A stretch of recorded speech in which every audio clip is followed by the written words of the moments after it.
Bismillahirrahmanirrahim. Assalamualaikum warahmatullahi wabarakatuh. Semoga Anda bahagia, saya bahagia, amin. Kali ini saya berada di tempat wisata pemandian Bahdamani ya. Adanya di Siantar, di Sidamani ya. Tapi saya kali ini akan mengulas sisi lain daripada tempat wisata pemandian ini. Menurut cerita yang beredar dan dari turun-temurun, dulu Bahdamani ini digunakan untuk apa oleh para raja di daerah sini. Nanti kita lakukan penelusuran dari tempat-tempat yang mungkin jarang diketahui kalau bukan orang sini ya, orang lokal wilayah Sidamani ini. Nah, ini sekarang kita lakukan penelusuran. Ini pohonnya sangat besar, tempatnya pun sangat rimbun dan memang tertutup ya, karena jarang diketahui oleh orang yang memang tidak berkepentingan dan bukan orang warga sekitar. Ini jalannya kan masih jarang dilalui ya, nampak sama sedulur-sedulur. Cuman bisa diterobos. Kebetulan ada salah satu saudara kita yang tinggal di daerah wisata ini yang berkenan untuk menuntun ya, menunjukkan di mana lokasi yang katanya ini sangat sakral untuk di daerah lingkungan pemandian Bahdamani ini. Dulu kata di lokasi inilah kita sudah sampai ya. Banyak orang-orang zaman dulu yang datang kemari. Nah, kalau untuk zaman dulunya itu ketika masih ada raja ya kalau di sini gitu. Nah, inilah lokasinya. Ini bangunannya. Tempat dimana orang-orang itu melakukan doa permohonan kepada Sang Maha Pencipta. Untuk lebih jelasnya, karena saya sendiri juga takut kesalahan ya dalam menjelaskan atau menjabarkannya lokasi ini, nanti kita coba tanya kepada abang yang tadi berkenan mengantar. Mungkin beliau sedikit tahu mengenai daerah sini karena beliau orang sini ya. Ini pohon-pohonnya sangat rimbun, seger, adem di sini kita. Kita tanya aja lagi nanti sama abangnya ini. Kebetulan ini beliau lagi membersihkan, mungkin ada sampah-sampah dari daun-daun atau bekas orang yang pernah datang untuk bermunajat atau berdoa di sini. Kita tunggu sampai beliau sudah selesai membersihkan, baru nanti kita tanya.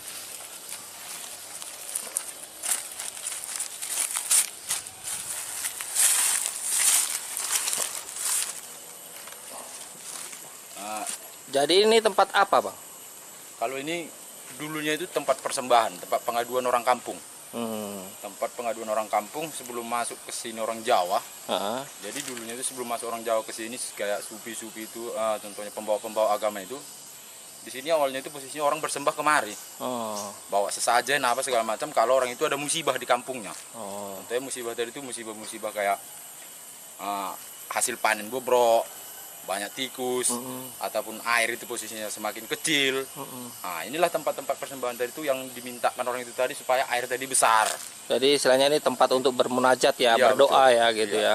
Bisa dibilang contohnya di sini tidak ada, contohnya di sini tuh tidak ada yang niat-niat yang tidak baik, semua di sini yang baik.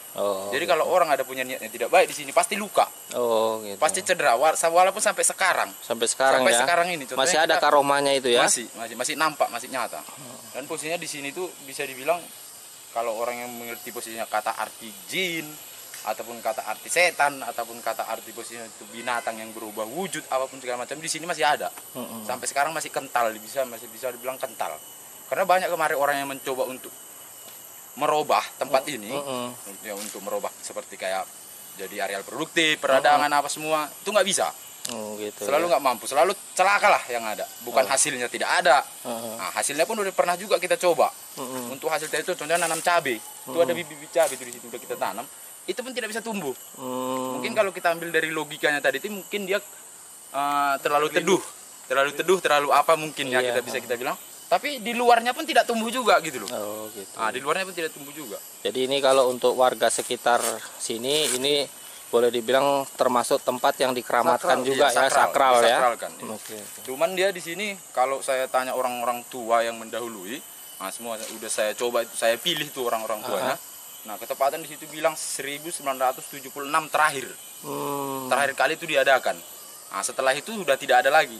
Gitu. Nah, gitu. Walaupun ada sampai sekarang 1-2 orang yang contohnya itu datang kemari itu meminta rezeki lah. Iya. Biar dibantu sama, contohnya biar disampaikan sama Allah Subhanahu wa taala mungkin. Seperti apa, biar pokoknya dibantu untuk apa. bermeditasi atau berdoa di sini ya. Iya, betul. Niatnya Bermunajat, menyampaikan niatnya tadi. Di samping dia itu tadi melaksanakan sholat lah.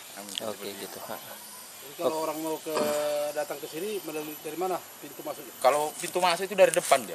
Yang tadi kita lalui ini tuh ya? Bukan, itu masih ada bukan. lagi? Cuman itu untuk masyarakat. Kalau raja dulu, itu masuknya dia dari belakang sana nanti. Nah, ada jalannya spesial khusus untuk tanah ini. Di sini ya? Spesial dari sana, masuknya dia dari pemandian Bahdamanik. Gitu. Habis dia mandi dari Bahdamanik, mencuci, membuang najisnya dia, baru dia menjalani kemari. Baru ada naik? Jalannya nanti, kalau nggak ada jalannya naik kan. Jadi ini kalau umpamanya di daerah Jawa, mungkin ini disebut Sanggar Pamujan ya, tempat untuk bermunajat, betul. tempat untuk melantunkan doa-doa, untuk berritual gitu ya.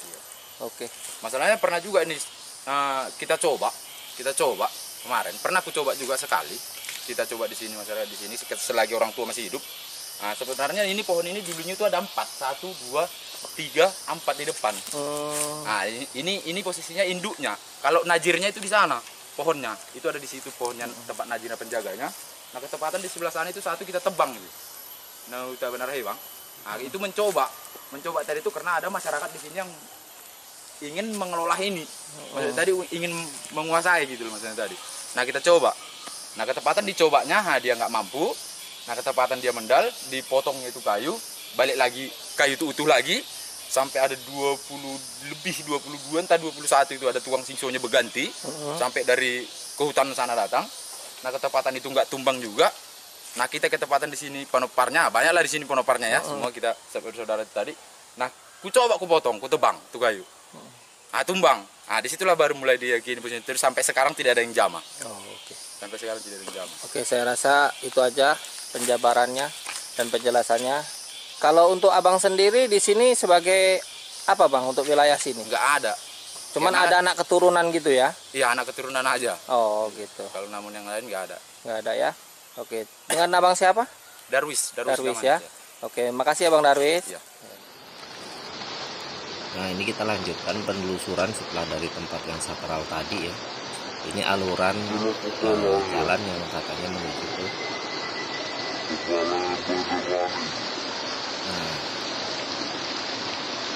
menurut Bang Darwis ini adalah kepala dari Bahdamanik. Saya juga kurang paham apa disebut kepala. Apakah mungkin ini adalah sumber dari mana keluarnya air yang menuju ke kolam ya, atau tempat penampungan yang disebut Bahdamanik.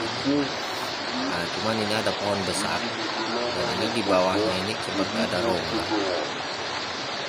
yang melewati di bawah akar ya. Nah, ini pohonnya akar-akarnya sangat kuat bercabang-cabang. Dan memang pohonnya diperkirakan yang sudah ratusan tahun atau bahkan mungkin ribuan tahun ya, sudah tua ini. Nanti kita coba lihat lagi ya kan? Nah, ini sekitaran airnya ini memang tidak datang dari mana-mana ya, tapi mengumpul di sini dari tempat tadi atas yang tempat sakral tadi.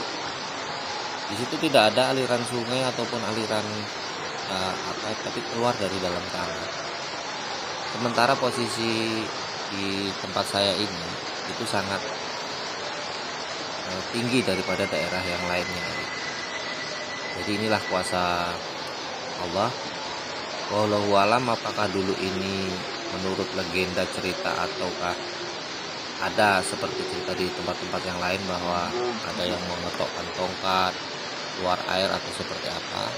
Cuman ini disediakan oleh alam untuk makhluk ya, untuk manusia, hewan, tumbuhan dan sebagainya. Kala itu difungsikan sebagai tempat pemandian para raja ya, seperti yang tadi diterangkan oleh Bang Darwis, bahwa ketika orang mau berdoa tuh membersihkan diri ya, entah mandi ataupun kalau zaman sekarang mungkin berwudu ya, kalau untuk yang orang Islam. Kalau untuk agama yang lain mungkin untuk membersihkan diri ya, mandi besar atau dari kotoran-kotoran, baik itu mungkin dari debu, tanah ataupun yang lain. Yang jelas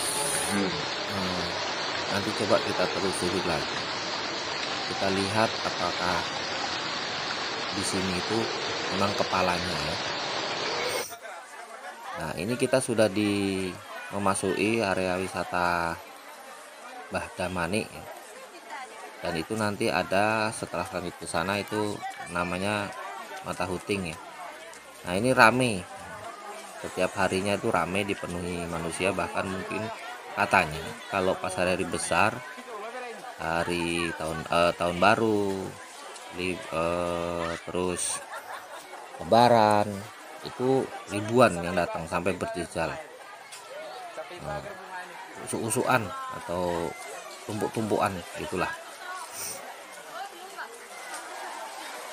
Nah ini saudara bisa lihat ya, ini hari Sabtu ini kebetulan rame penuh ya, yang mandi di sini lengkap ya, berbagai usia dari yang tua, muda, laki-laki dan perempuan. Mereka menyukai karena memang ini airnya jernih sekali. Ada pancuran yang dibikin ya untuk mungkin menambah daya tarik di tempat wisata ini. Lah ini saya lihat di bawah pohon yang besar yang tadi dibalik yang dibilang Bang Darwis itu adalah kepala. Nah, disinilah keluarnya air dari tanah, dan ini masih ada ya bunga atau mungkin saji ya. Nah inilah dari sinilah, dari rongga ini keluar airnya, itu dibikin pagar dari kawat, kemungkinan untuk supaya jangan sampai orang masuk ke situ, mungkin kesedot atau bagaimana. Yang jelas untuk warga di sekitar wilayah Bahdamani ini masih menghargai, menghormati leluhur ya. Dan diharapkan nanti untuk pengunjung juga seperti itu, menjaga wilayah ini agar tetap alami ya, tetap menjaga sopan santun ya, mandi dengan pakaian yang memang baik lah, seperti itu. Nah ini di sini kebanyakan anak-anak nih yang menonton. Ini ada ikannya juga yang sangat besar-besar, jenisnya ada lele, ada ikan mas, dan bahkan lelenya ini sudah hampir sebesar bayi ya, atau paha orang dewasa. Banyak, lumayan untuk hiburan. Mungkin ini dipelihara oleh orang-orang yang di sini ya. Cuman ini termasuk daya tarik juga ini. Nah ini sekarang kita sudah tembus ke selanjutnya dari tadi yang Bahdamani, ini si Mata Huting ya. Nah kalau Mata Huting sendiri artinya katanya itu adalah mata kucing. Nah dimana kok kenapa bisa menjadi nama mata kucing? Nanti coba kita lihat sumber airnya. Nah, ini juga akan dibangun tempat pemandian ya, atau kolam renang ya, gitu. Masih alami semua ke atas ini. Nah, ini sekedar untuk pemandian ke sawah mungkin.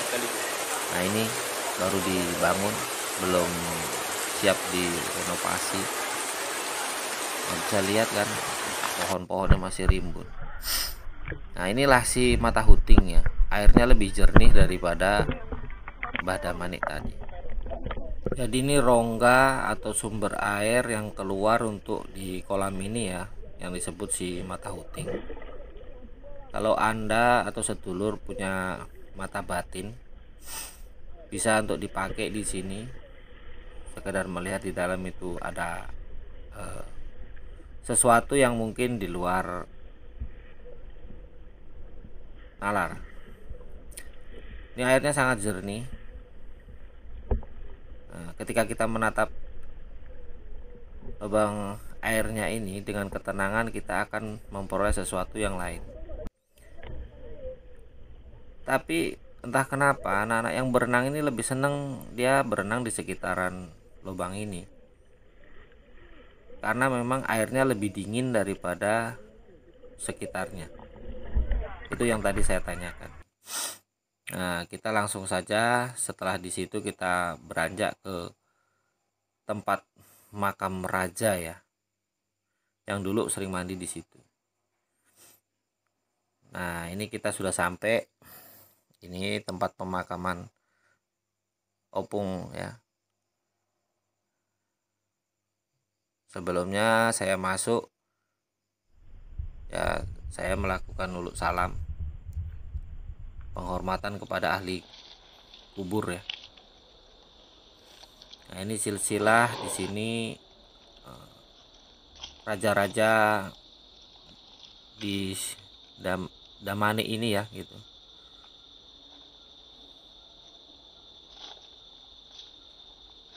Bisa sedulur-sedulur lihat ya. Saya dalam mengucapkan nanti takut salah namanya nama ya. Nah, monggo. Nah, ini adalah makamnya. Makam Opung ya. Nah, raja yang tertua kalau tadi dilihat dari tur yang di depan tadi.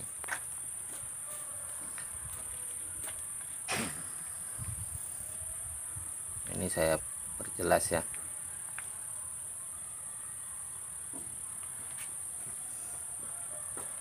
Dia sendiri ya, untuk wilayah di tanah pemakaman ini beliau sendiri.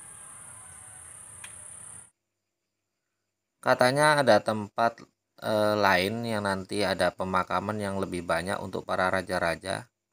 Mungkin di video selanjutnya saya akan penelusuran ke sana. Terima kasih.